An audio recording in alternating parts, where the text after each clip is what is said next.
साथियों, जय भीम, जय भारत, जय संविधान, जय मंडल, जय जोहार, जय विज्ञान, जय जवान, जय किसान। आज का ये विशेष लाइव और ये 11 तारीख को लेकर 11 तारीख को जो हमारा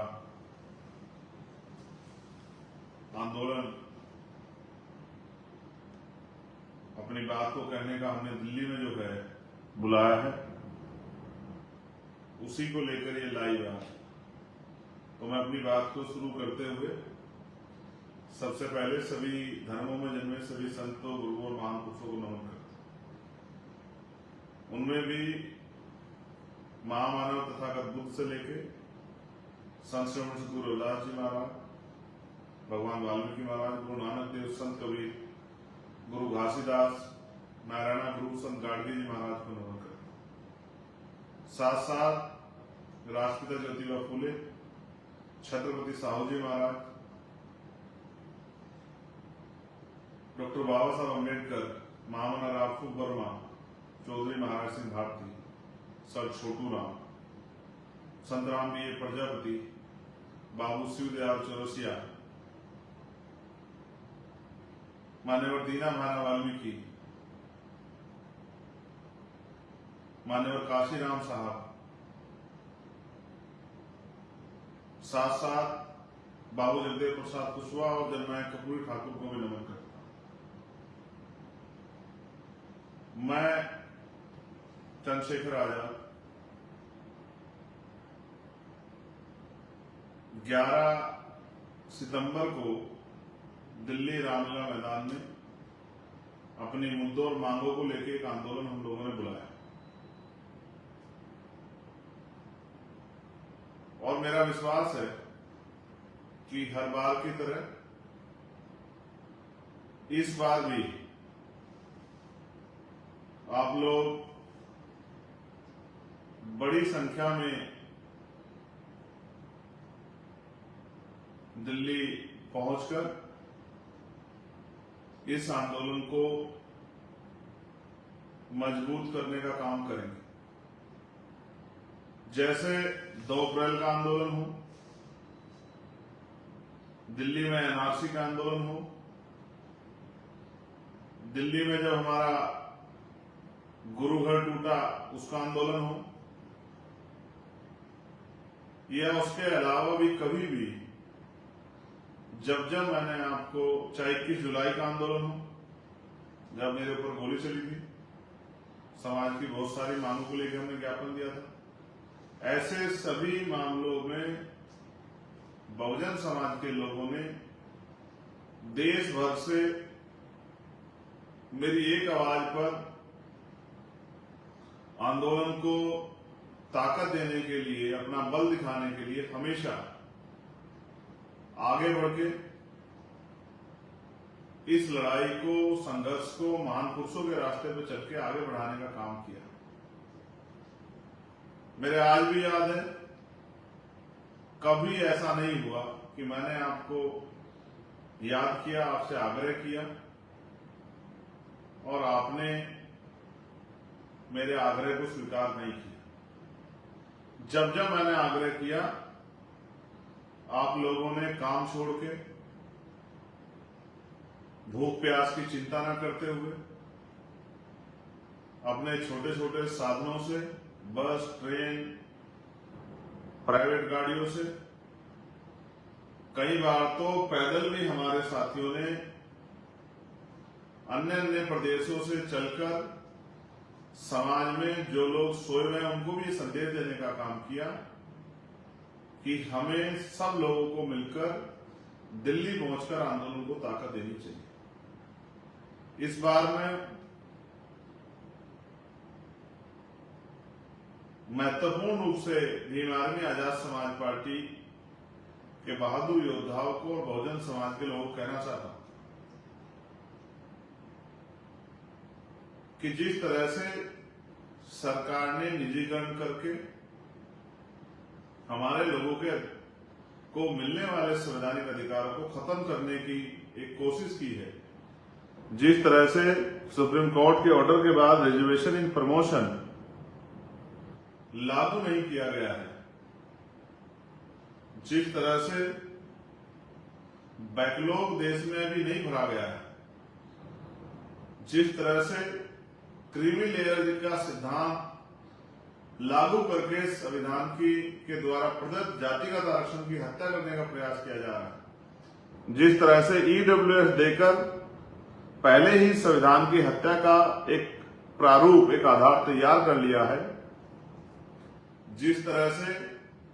2 अप्रैल 2018 के मुकदमे अभी तक वापस नहीं हुए,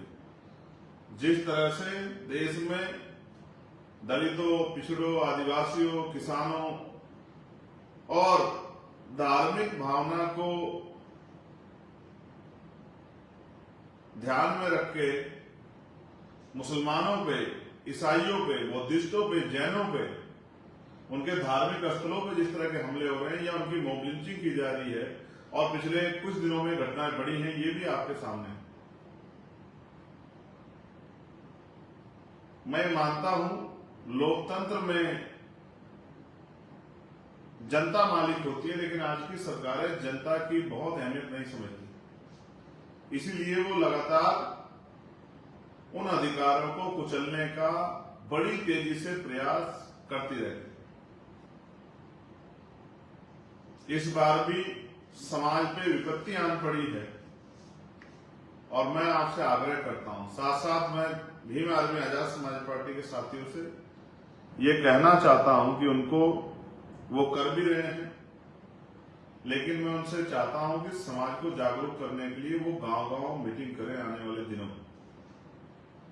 आज 4 तारीख है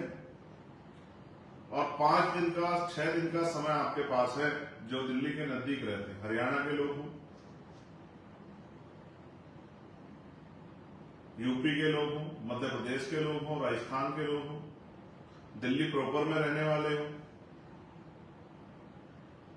इन स्टेटों के लोगों से तो मैं आग्रह करूंगा कि वो अपनी बस्तियों में, गलियों में,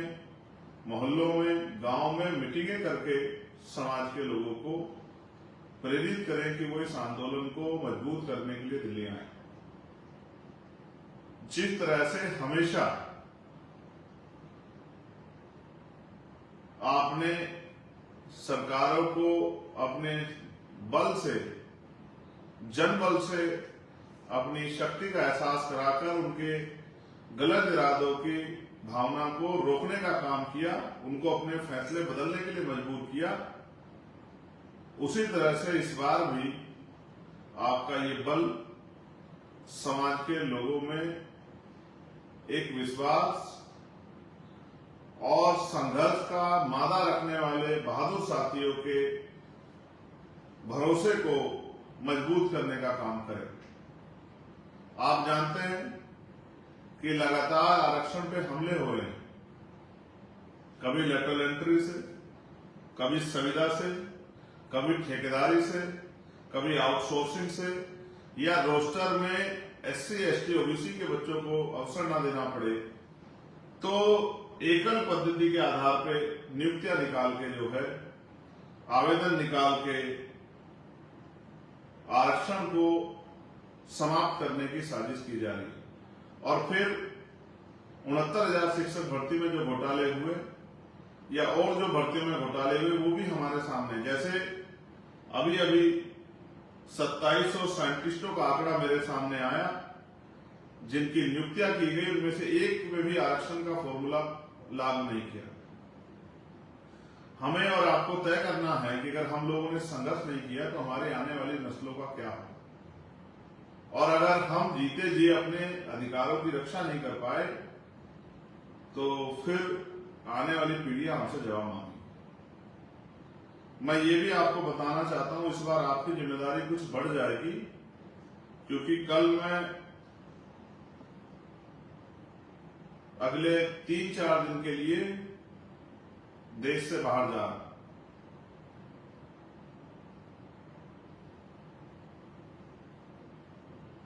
संत रामानंद जी महाराज जो कौम के शहीद थे, मैंने ये संकल्प लिया था कि जब भी